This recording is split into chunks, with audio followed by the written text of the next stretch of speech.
All right, so I'm going to use this video to run through how you guys can calculate your 30 random numbers for your data gathering project. So this is the next step in the process after I've approved your question. So we want to use the calculator to generate random numbers. So first of all, let me just show you where the random number generators are, just so that you can play with them a little bit. You hit math and you go over to probability, PROB. And there's two of them that we use a lot. We use the random integer option, which is number 5. That will give you any random integers. And we also use the 8th option, random integer no repeat. This is if you want to generate some random numbers, but you don't want to get the same number twice. So this is the one that we're going to be playing with today. But let me just first play around with the random integer option, which is number 5.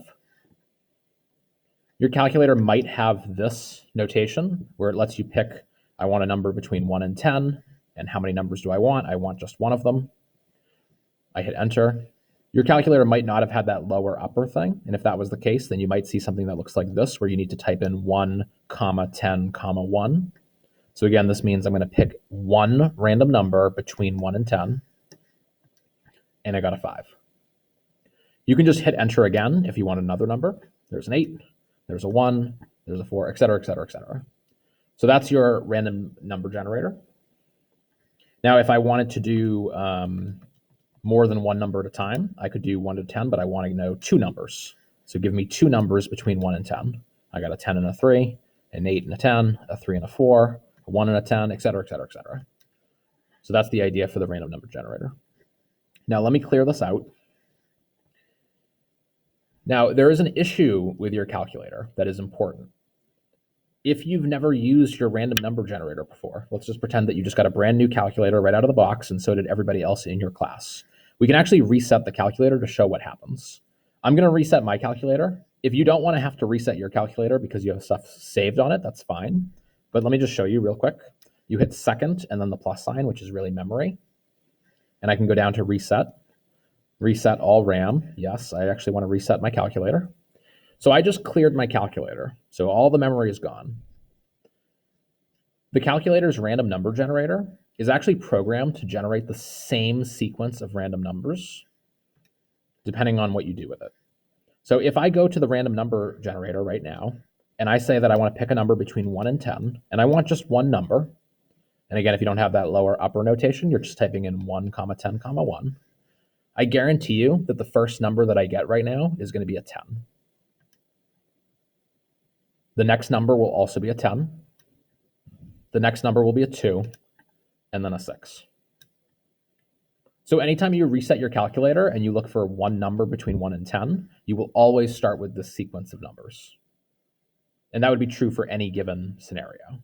So this is a huge issue because we don't want each of you to get the same 30 numbers between 1 and 366, because then that would cause you guys to just email like the same people over and over again, and then the same 30 people get all of the survey questions, which is kind of crazy. So what we need to do is we need to really shuffle the calculator. We need to really make sure that you're not in the same place in the random number sequence as your peers. So the way that we do that is I'm going to hit the math button. I want to actually get to the operator that we're going to use, which is under probability, number 8, random integer, no repeat. And we're going to type in the serious numbers here that we're actually working with, which is 1 to 366. And we want 30 numbers.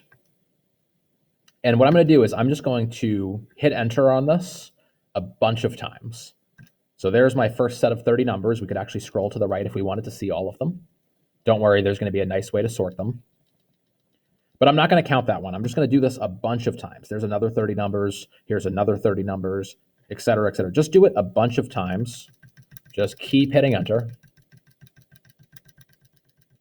So the reason we're doing this is because it's kind of shuffling the sequence for the calculator by which it generates random numbers. The calculator can't really naturally generate random numbers, so it's kind of using some sort of a process by which it recalls them.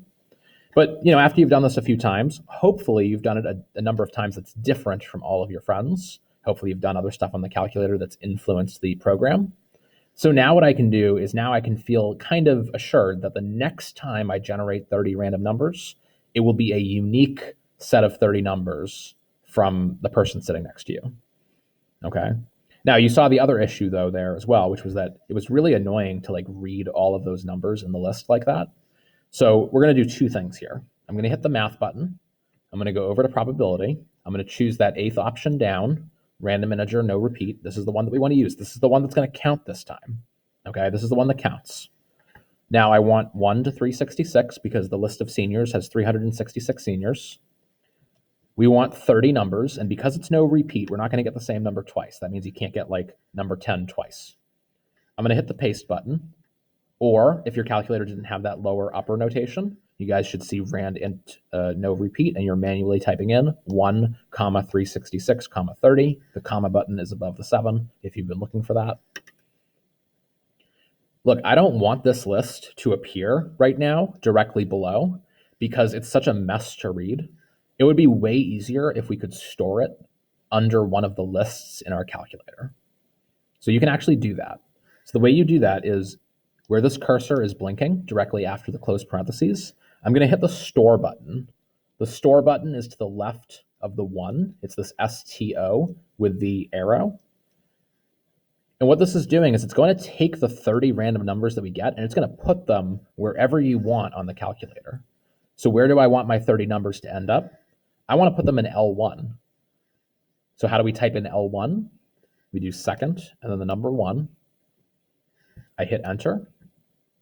Now it does give me the list of the random numbers below, but if I go to stat, hit enter on edit, here are the random numbers as well.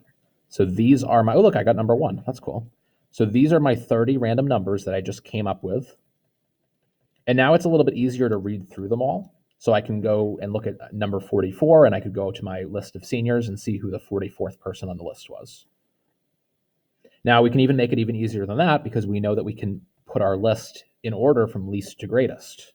So I'm going to quit out of this real quick. Stat, sort ascending, sort A. I want to sort L1, close parentheses, hit enter, done. And here we go. Here is my list. So I know that I'm going to pick person number 1 on the senior list, person number 9, person number 36, 41, 44, 50, et cetera, et cetera, et cetera. So I'm just going to match these numbers to the names of the people on the master list. And then I'm going to send an email to those 30 people with my question. And I'm going to hope that those people answer my question. You can use the template that I posted for the email structure. If you don't get 20 responses within a day or two, you can follow up with the people who didn't respond and kindly ask them to respond to your survey question. Make sure that you guys record these numbers on the work. You should be writing them down right now on a worksheet. And you should also line them up with the people that they match with. So when I grade your project, I should be able to see, oh, person number 9, and then whoever person number 9 is. So I hope this was helpful, and I hope that you guys use this video as a resource, as well as the sample project that I posted as you guys go through your data gathering project.